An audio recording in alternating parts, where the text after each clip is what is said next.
Proverbs 18:13. He who gives an answer before he hears it, it is a folly and shame to him.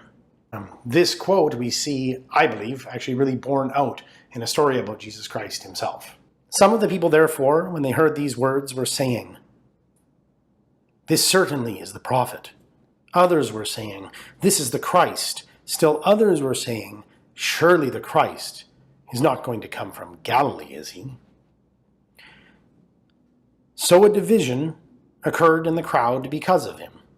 Some of them wanted to seize him, but no one laid hands on him. The officers then came to the chief priests and Pharisees, and they said to them, "Why do you not bring him?" The officers answered, "Never has a man spoken the way this man speaks." The Pharisees then answered them, "You have not also been led astray, have you? No one of the rulers or Pharisees has believed in him, has he?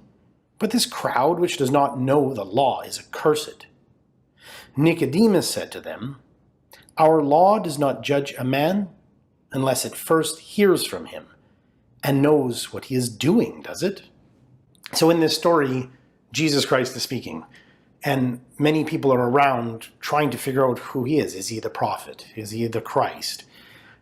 They're discussing the claim of Jesus and his station. And a division occurs in the crowd, and the officers who are sent by the high priests and the Pharisees, the Jewish leaders, are sent to bring him. They come back without Jesus. And they're saying, "Well, why didn't you bring him back?" These officers actually point to the power and authority of Jesus Christ. Never has a man spoken this way, the way he speaks. They actually then, the Pharisees, the leaders of the Jewish community, then turn and say, "Oh, have you been led astray?" And their answer is that none of the rulers or the Pharisees has believed in him. So none of the leaders of the Jewish community have accepted Jesus' claim. And then say, but this crowd, which doesn't know the law, the Torah, the Jewish scriptures, they're accursed, meaning they're uneducated individuals, and they're neither rulers nor are they religious leaders. Nicodemus, one of them, turns and says, "Our law does not judge a man unless it first hears from him and knows what he is doing, does it?" To me, this is why this sounds exactly like Proverbs 18:13. He who gives an answer before he hears it, it is a folly and a shame unto him. He's actually turning to the Jewish leaders and saying, but you're not actually following your own law. You're saying, in essence, that these people don't know the law. And he says, but you're not following that same law that you're talking about, because you are judging someone before you have truly heard what they have to say, before you yourself have really investigated that claim. So can I say, as a disciple of the New Testament, accept the leaders and rulers of the religious and secular communities, their judgment on a prophetic claim, the claim of someone actually bringing a message from God? I think the answer is clearly no, because I have not heard from this individual. I have not actually investigated him. That would be folly and shame.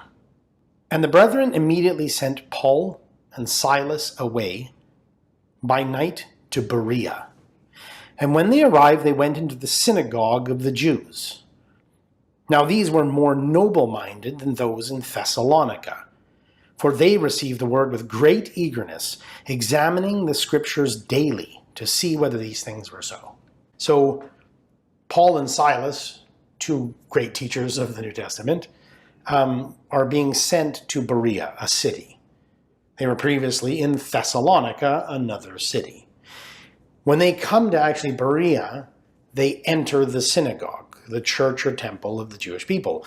And it says these Jews, these were more noble-minded. So the people that they met in Berea were far more noble-minded than those they met in Thessalonica. And why? Why is the New Testament saying that these individuals are noble-minded? It's explicit. It says, "For they received the word with great eagerness, examining the scriptures daily to see whether these things are so."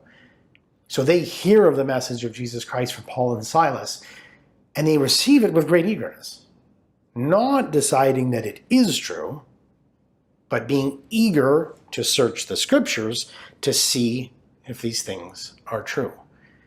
And I think the New Testament is just asking us as individuals, are we going to be like those of Berea or those of Thessalonica? Because we can receive with eagerness a claim that a message has come from God, but at the same time, not just immediately accept it, but search the scriptures to see whether those things are so. So they themselves did not judge a matter before they heard it out. These are only a select few. The Bible itself censures very heavily a prejudicial approach to claims of truth and beauty. I think at this point it's important that we can agree that the New Testament and the Old Testament teaches that we must investigate without bias, that prophets are coming, and that term prophet can include individuals as great and as powerful as Jesus Christ and Moses, let alone Isaiah's and Ezekiel's and Daniel's or in-house church prophets. I think there's an aspect of the independent investigation in this context that has to be considered. I would say there is a vast, vast difference between investigating to see if a prophet is from God, or testing the Spirit to see whether or not it's from God, and educating yourself to prove that one is false. These are two radically different things. The independent investigation doesn't mean walking in before you've heard something and trying to find reasons to reject it.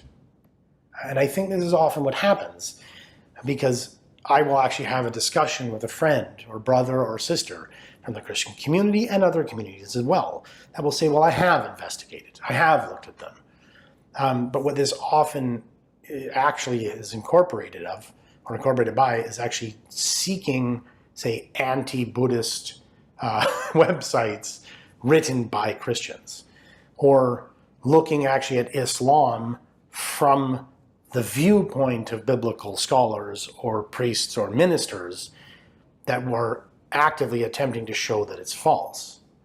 But this would be like walking up to the Jewish rabbis, the Pharisees and the Sadducees, and asking them what they think of the claim of Jesus Christ.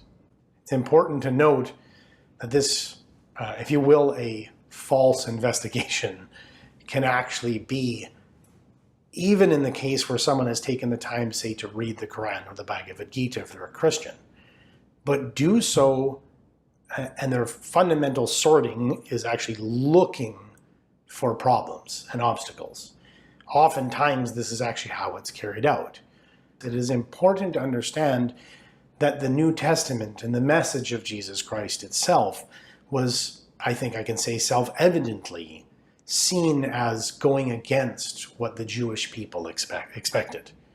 That there are aspects of the first coming of Jesus Christ that seem very, very peculiar to a Jewish mind. So if they were approaching, the claims of Jesus Christ like the Jews of Thessalonica, and just looking at it on its surface level, they would have rejected Jesus Christ. A very important aspect of this study is to understand, I believe, how this relates to the questions of exclusivism. That there is only one way to God, which is through Jesus Christ. And also the belief in this vein that, say, if I'm a Christian, I myself am saved. I do not need to look any further. I have Jesus. In the end, Jesus says, I am the way, the truth, and the life. No man cometh to the Father except through me. And I think it's really important to note that if we're going to say Jesus is the way and the truth and the life, this is his way. This is the New Testament speaking and actually telling the Christian community that they have to investigate. That is his way, and that is his truth. I don't think we can separate what his way and what his truth is from what he's actually told us to do. That we are to be disciples of Jesus Christ, be his followers, which includes actually obeying what he has told us to do.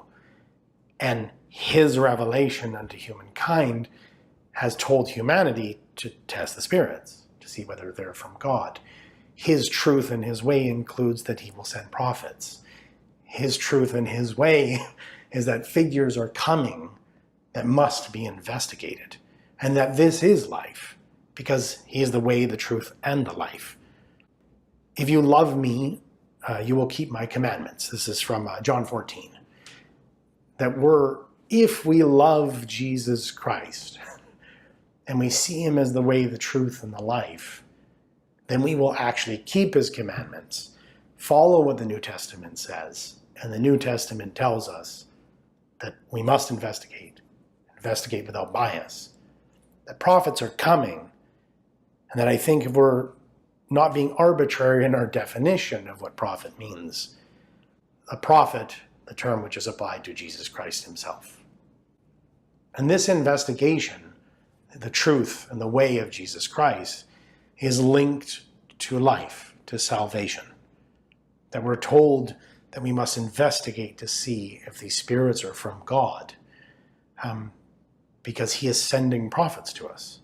And often the people will say, well, I have Jesus Christ. But of course, that's what the Jews would have said about Moses. Well, I have Moses. For example, in John 9:27, an individual asks the Jewish leaders if they wish to be a disciple of Jesus Christ. And he says, no, I'm a disciple of Moses. They saw their relationship with Moses, with the law, and with the Old Testament, exactly as Christians now see their relationship with the New Testament today. Yet these figures, like we're told in the book of Acts, Moses is saying he will send a prophet like unto him, and the New Testament itself then continues that line, that actually figures of great import are coming, and that we have a duty as the way of Christ, as the truth of Christ, to investigate them for the purpose of salvation.